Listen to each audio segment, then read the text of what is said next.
क्या तुम्हें पता है जो बैटरीज के अंदर से तुम्हें इलेक्ट्रिसिटी मिलती है, बैटरीज, मोबाइल चार्जर्स या किसी भी टाइप की बैटरी, जहाँ तुम कार में बैटरी होती है, घर में बैटरी होती है, तो जो इलेक्ट्रिसिटी निकलती है उसके पीछे कोई प्रोसेस होता है, वो बहुत खतरनाक होता है और बहुत कॉम्प्लेक्स होता है। पर बिल्कुल नहीं, आज हम पढ़ने वाले इलेक्ट्रोकेमिकल से। सो हे गाइस, मैं हूँ डॉक्टर मेज द टाइम लॉर्ड और आप देख रहे हो मेज लैब फिजिक्स। तो आज हम पढ़ने वाले इसी चैप्टर को कि कैसे ये बैटरीज ऐसा काम करते हैं। तो सबसे पहले हम पढ़ने वाले इलेक्ट्रोकेमिकल सेल्स, ये होता क्या है। समझो ऐसी एक डिवाइस जिसके अंदर इलेक्ट्रिसिटी प्रोड्यूस करने की क्षमता हो या कैपेबिलिटीज हो, पर वो बिना किसी एक्सटर्नल एनर्जी के या पे एक्सटर्नल इलेक्ट्रिसिटी के वो प्रोड्यूस करता है। वो कैसे? वही तो इलेक्ट्रोकेमिकल सेल है। वो कुछ ऐसा दिखता है। ये जो सेल होता है इसको हम एक एग्जांपल में एक डैनियल सेल होता है, zinc plus copper, zinc oxidise करता है और कॉपर रिड्यूस होता है और इसी केमिकल प्रोसेस से हमें मिलती है इलेक्ट्रिसिटी। अब अलग अलग वेरियस टाइप के सेल्स होते हैं, पर ये एक सिंपल इलेक्ट्रोकेमिकल सेल है जिससे कि तुम केमिकल रिएक्शन से इलेक्ट्रिसिटी प्रोड्यूस कर सकते हो। अब हम आगे पढ़ेंगे दूसरे टाइप के सेल्स के बारे में और दूसरे टाइप के प्रोसेसेस के बारे में। बाय द वे गाइस, ये वीडियो सेकंड लास्ट वीडियो है इस रिवीजन सीरीज का। अब कल या परसों आखिरी वीडियो आ जाएगा और उसके बाद 4 अप्रैल को हम कुछ लॉन्च करने वाले हैं। बाय द वे गाइस, आपने इस सीरीज के लिए इतना बढ़िया सपोर्ट दिया उसके लिए thank you so much. And अब मेरे 30 सब्सक्राइबर्स हो गए, 30, सो या उसके लिए भी थैंक यू सो मच। और अब हम वापस से पढ़ना स्टार्ट करते हैं। अब हम बताएंगे कि इलेक्ट्रोलिटिक जो इलेक्ट्रोकेमिकल सेल है वो इलेक्ट्रोलिटिक सेल बनते कैसे। तो ये देखो, EXT जब ज्यादा कम होता है 1.1 V से, तो इलेक्ट्रिसिटी आराम से फ्लो करती, कोई दिक्कत नहीं होती है।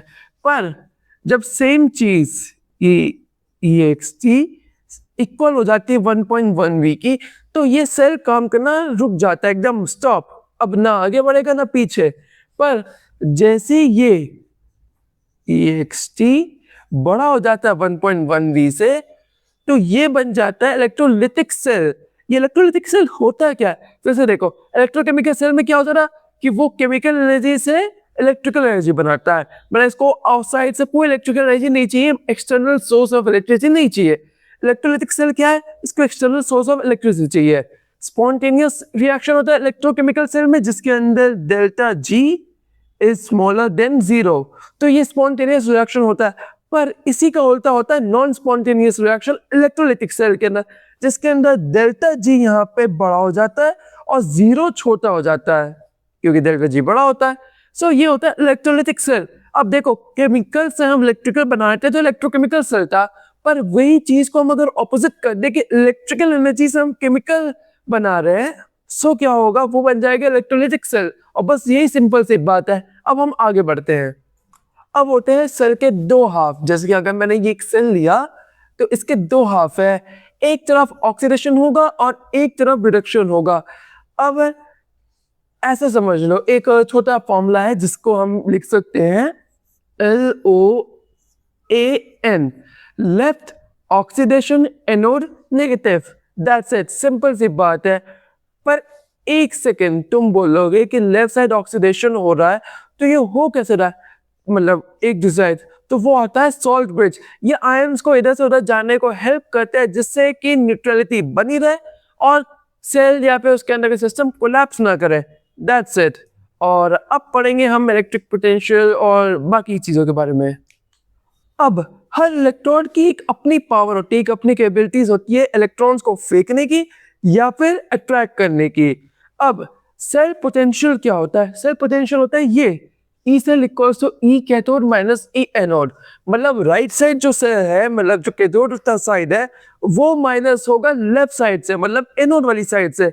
That's it. हमें मिल जाएगा सेल पोटेंशियल। अब हम पढ़ेंगे शी के बारे में, SHE, स्टैंडर्ड हाइड्रोजन इलेक्ट्रोड्स। ये है क्या? इसके पढ़ने के लिए हम आगे वाले सेगमेंट में बढ़ते हैं। ये शी होता क्या? Standard hydrogen electrode. कुछ ऐसा दिखता है और इसके बिना मतलब इसका जो पोटेंशियल है वो 0 माना जाता है और इसके बिना किसी और इलेक्ट्रोलाइट की पावर को मेजर करना इम्पॉसिबल है। ये बहुत इंपॉर्टेंट है। और अब हम आगे बढ़ते हैं दूसरे टॉपिक के ऊपर जिसका नाम है नर्नेस्ट इक्वेशन, NERNST, नर्नेस्ट। इसको मैं रननेस बुलाता हूँ, ये इजी प्रोनाउंस है, तुम उसको कुछ और बुला सकते हो, पर ये याद रखना टॉपिक एकदम वही होना चाहिए जो तुम समझना चाहते हो, ना कि तुम भूल जा रहे हो कुछ और समझने के लिए। बस अब हम उस टॉपिक पे बढ़ते हैं। अब आता है ये स्पेशल इक्वेशन। ये है क्या? ये है हमारा अर्नेस्ट इक्वेशन, अर्नेस्ट या अर्नेस्ट जो भी है। E cell equals to E cell not या E cell standard minus 0.059 upon n log anode upon cathode.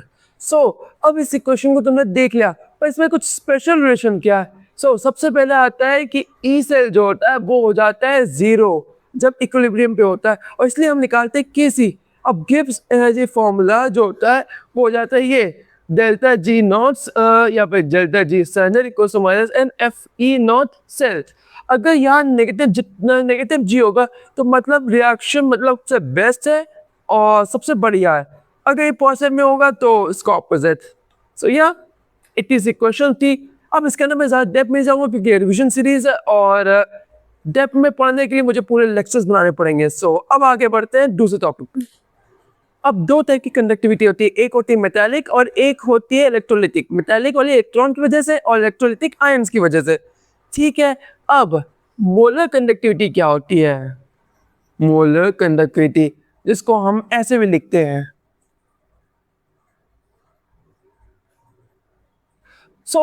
जब तुम डाइल्यूशन बढ़ाते हो तो मोलर कंडक्टिविटी बढ़ जाती है, जिससे कि जो इलेक्ट्रॉन आयन होते हैं इनके पास ज्यादा स्पेस मिलती है, जैसे कि अच्छी बात है। अब आता है कोलरश या कोलरश लॉ। ये होता क्या है? ये फॉर्मूला कुछ ऐसा दिखता है क्योंकि हर इलेक्ट्रॉन हर के पास एक खुद की पावर होती है, खुद की एनर्जी होती है, और वीक इलेक्ट्रोलाइट्स के लिए ये मेजर करना इम्पॉसिबल होता है, तो ये हम यूज करते हैं, इसकी हेल्प से ही तुम काम कर पाते हो। और अब हम आगे बढ़ते हैं। अब आता है इलेक्ट्रोलिसिस। ये होता क्या है? तो हम इलेक्ट्रिसिटी की मदद से रिएक्शन करवाएंगे। तो सबसे पहले आता है फैराडेज लॉ। फैराडेज लॉ का सबसे पहला है W=ZLT, मतलब जितनी इलेक्ट्रिसिटी पास कराओगे, जितना इलेक्ट्रिक डिपॉजिट करोगे, उतना ही सारा प्रोडक्ट मिलेगा। That's it. अब दूसरा लॉ ये कहता है कि अगर तुम सेम इलेक्ट्रिसिटी पास कराओगे तो उसके वेट के इक्विवेलेंट तुम्हें प्रोडक्ट मिलेगा। सेम है, तो इसका मतलब क्या हुआ? सिंपल सी लैंग्वेज के अंदर इसको छोड़ो, मतलब जितना तुम इलेक्ट्रिसिटी दोगे उतना ही तुम्हें प्रोडक्ट मिलेगा, मतलब जितना तुम दूध डालोगे उतना ही तुम्हें खोया मिलेगा। That's it. अब उसके आगे कुछ नहीं है। अब सिंपल समझ लो। अब तुम्हें अगर उसको हार्ड समझना है तो तुम्हारी मर्जी, पर सिंपल में समझना, जितनी इलेक्ट्रिसिटी उतना प्रोडक्ट, जितनी कम इलेक्ट्रिसिटी उतना कम प्रोडक्ट। That's it. और अब आता है फ्यूल सेल, बैटरी और कोरोजन, मतलब चैप्टर का आखिरी टॉपिक। अगर तुमने अभी तक ये चैप्टर का वीडियो देखा है तो अभी सब्सक्राइब करो, अभी नीचे सब्सक्राइब बटन फ्री में है, तो जाओ जल्दी सब्सक्राइब करो। और नहीं किया तो तुम जानते हो मैं तुम्हारे घर पे आऊंगा अपने टाइम मशीन के साथ, तो मुझसे बुरा कोई नहीं होगा, तब तुम्हें 100 क्वेश्चंस दूंगा करने के लिए। जाओ सब्सक्राइब करो। कभी तुमने घड़ियों के अंदर बैटरीज डाली है, उन बैटरीज को कहते हैं ड्राई सेल, मतलब वो एक बार यूज किया खत्म, दैट्स इट, फेंको। बहुत ज्यादा पोल्यूशन करता है, इसलिए बनी बार में रिचार्जेबल बैटरी जो तुम फोन में यूज करते हो, गाड़ियों में यूज करते हो, घर में यूज करते हो, ये कई बार तुम यूज करते हो, तो बार बार चार्ज करो डिस्चार्ज करो, चार्ज करो डिस्चार्ज करो। पर इसकी भी लिमिट होती है, जैसे कि बैटरी साइकिल जो हम कहते हैं। एप्पल के फोन में देखिए ना, जो बैटरी साइकिल बताती है बैटरी हेल्थ, तो वही होती है कि कितनी बार और चार्ज कर सकते हैं, कितना रिटेन कर सकता है। That's it. और या इतनी सी बात है। और अब आता है सबसे बढ़िया हाइड्रोजन सेल, जो कि सबसे एफिशिएंट होता है। यहाँ पे ऑक्सीजन प्लस हाइड्रोजन बनाता है पानी प्लस एनर्जी, मतलब अगर जब तुम दोनों को फ्यूज करते हो तो क्या बनता है? पानी और प्लस एनर्जी, और यही सबसे इंपॉर्टेंट होता है। अगर सोचो, अगर तुम गाड़ियों के अंदर, तो यही टेक्नोलॉजी हमें मतलब बन तो चुकी है, यूज भी हो रही है, लेकिन उतनी एफिशिएंटली, उतनी अच्छे तरीके से नहीं। अगर ये यूज होने लग जाए तो हवा से ऑक्सीजन और हवा और हाइड्रोजन सेल को भरो, और दोनों जब मिलेंगे तो हमें मिलेगा पानी प्लस एनर्जी। अब उस पानी को अगर स्टोर करके यूज किया जा सकता है तब बढ़िया हो, और एनर्जी तुम्हारी गाड़ी चल रही है। या दैट्स इट। और अब आता है आपके टॉपिक कोरोजन। कोरोजन क्या होता है?